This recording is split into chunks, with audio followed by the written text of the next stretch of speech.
अगली खबर कोटा से है, जहां आज से सरकारी अस्पतालों में इलाज निशुल्क होगा। ओपीडी और आईपीडी सुविधाएं भी अब निशुल्क मिलेगी। आईपीडी में भर्ती मरीजों की सभी दवाइयां और जांच फ्री होगी। सिटी स्कैन, एमआरआई समेत अन्य महंगी जांच का भी शुल्क नहीं लगेगा। वहीं मुख्यमंत्री की बजट घोषणा के तहत सरकार ने यह आदेश जारी किया है। इस व्यवस्था को एक माह ड्राई रन के तौर पर चलाया जाएगा, जहां राज्य के बाहर से आने वाले मरीजों से देना होगा शुल्क। वहीं पार्किंग और कैंटीन, कॉटेज वार्ड की सुविधा का भी शुल्क लगेगा।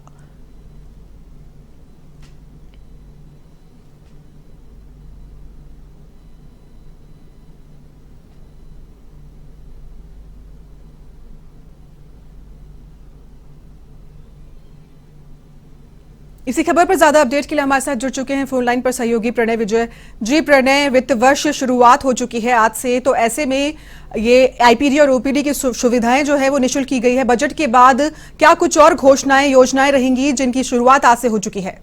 जी अर्पिता, ये बड़ी खुशखबरी है। राज्य सरकार के आदेश के तहत 1 अप्रैल से प्रदेश के सरकारी अस्पतालों में भी सेवाएं फ्री कर दी गई है। इसी के तहत कोटा मेडिकल कॉलेज के अस्पताल में भी सब कुछ फ्री कर दिया गया है। फिलहाल इस व्यवस्था को 1 माह के ड्राई रन के तौर पे चलाया जाएगा।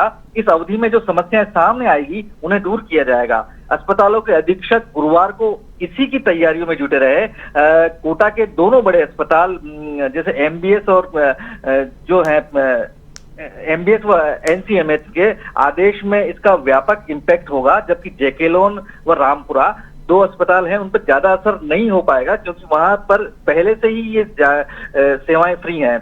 हमने दोनों अस्पतालों की स्थिति का जायजा लिया तो सामने आया कि सब कुछ फ्री करने के बाद इन अस्पतालों में आरएस का खजाना भी खाली हो जाएगा। इसके बाद रूटीन की जरूरतों को पूरा करने के लिए राज्य सरकार से बजट मंगाना पड़ेगा। लेकिन सबसे खुशी की बात यह है कि जो जनता है वो जो इलाज के अभाव में महंगी जांच जो नहीं करा पाती थी, उसके समस्याओं से जूझ रही थी, उसको बड़ी राहत मिलेगी। जो स्टाफ व संसाधन अगर सरकार नहीं बढ़ाते हैं तो वेटिंग बढ़ना तय है। ये बात सबसे सामने आई है कि लगातार जो ये जांचें फ्री हुई हैं, सिटी स्कैन, एमआरआई सहित जो अन्य महंगी जांचें हैं, उन पर शुल्क अब नहीं लगेगा। तो जब ये जांचें पहले प्राइवेट अस्पताल में लोग कराते थे, प्राइवेट लैब में कराते थे, तो अब जब सरकार ने इन्हें फ्री कर दिया गया है तो इनकी वेटिंग होगी अस्पतालों में, इन अस्पतालों में भीड़ लगेगी। तो संसाधन बढ़ाने की सबसे बड़ी जरूरत है कि संसाधन बढ़ाए जाएं। मतलब हर कोई सिटी स्कैन और एमआरआई जैसी महंगी जांच सरकार से फ्री कराना चाहेगा।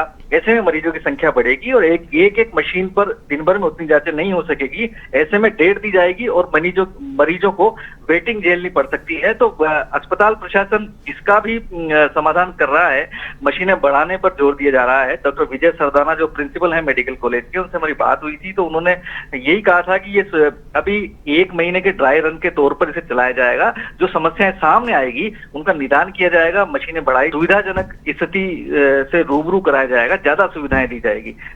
जी बिल्कुल प्रणय, तमाम अपडेट के लिए आपका बहुत बहुत शुक्रिया।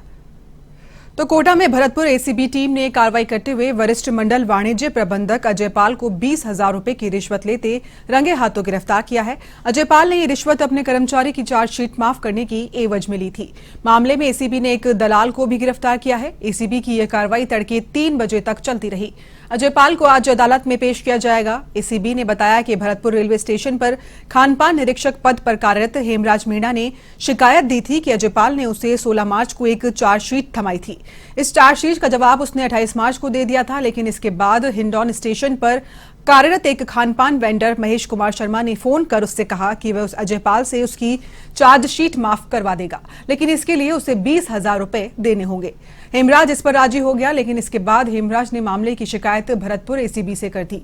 शिकायत की पुष्टि के बाद एसीबी ने अजय पाल को रंगे हाथों पकड़ने का प्लान बनाया, जिसके मुताबिक हेमराज महेश को लेकर कोटा डीआरएम ऑफिस पहुंचा, जहां महेश ने हेमराज से पैसे लेकर ऑफिस में ही अजय पाल को सौंप दिए और एसीबी को इशारा कर दिया। इशारा मिलते ही मौके की तलाश में खड़े एसीबी के अधिकारी धड़धड़ाते हुए अजय के चैम्बर में घुस गए, जहां तलाशी में एसीबी को अजय की टेबल की दराज से रिश्वत के 20,000 रुपए बरामद हो गए।